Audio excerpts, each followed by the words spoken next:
6 ঘন্টা ধরে আটকে আছে পর্যটকবাহী ট্রেন, নামতে পারেনি 3টি ফ্লাইট।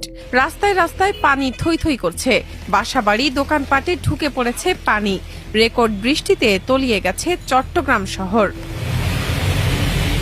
প্রায় 1000 যাত্রী নিয়ে চট্টগ্রাম নগরের 16 শহরে আটকে আছে কক্সবাজারগামী পর্যটক এক্সপ্রেস ট্রেন। রেল লাইনের উপর পানি জমে থাকায় ট্রেনটি আটকে পড়ে দুপুর 12টা 40 মিনিটে। সন্ধ্যা পর্যন্ত ট্রেনটি চট্টগ্রামেই আটকে থাকায় যাত্রীরা চরম ভোগান্তির মুখে পড়েন।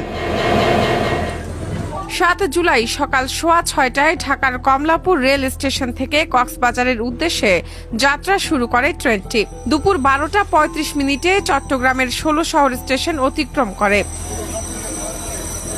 16 শহরের পরের জামালিহাট স্টেশন মাস্টার নেজামুদ্দিন বলেন, রেল লাইনে পানি জমে থাকায় ট্রেন চলাচল বন্ধ রাখা হয়েছে। আটকে পড়া ট্রেনটিতে হাজার খানেক যাত্রী রয়েছেন। এছাড়া অতি ভারী বৃষ্টি ও বৈরী আবহাওয়ার কারণে চট্টগ্রামের শাহ আমানত আন্তর্জাতিক বিমানবন্দরে অবতরণ করতে পারেনি 3টি ফ্লাইট। এর মধ্যে 2টি আন্তর্জাতিক ও 1টি অভ্যন্তরীণ ফ্লাইট।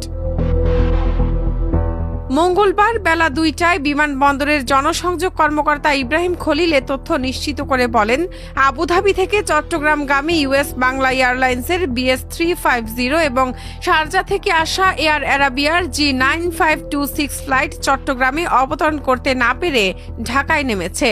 এছাড়া ঢাকা থেকে চট্টগ্রামগামী বাংলাদেশ বিমানের BG121 ফ্লাইট বৈরী আবহাওয়ার কারণে চট্টগ্রামে নামতে না পেরে আবার ঢাকায় ফিরে গেছে।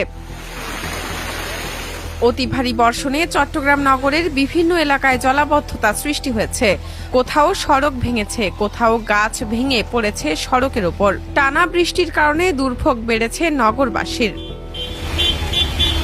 পতেঙ্গা আবহাওয়া অফিসের তথ্য মতে 7 জুলাই মঙ্গলবার দুপুর 12টা পর্যন্ত আগের 24 ঘন্টায় চট্টগ্রামে 386.8 মিলিমিটার বৃষ্টি রেকর্ড করা হয়েছে।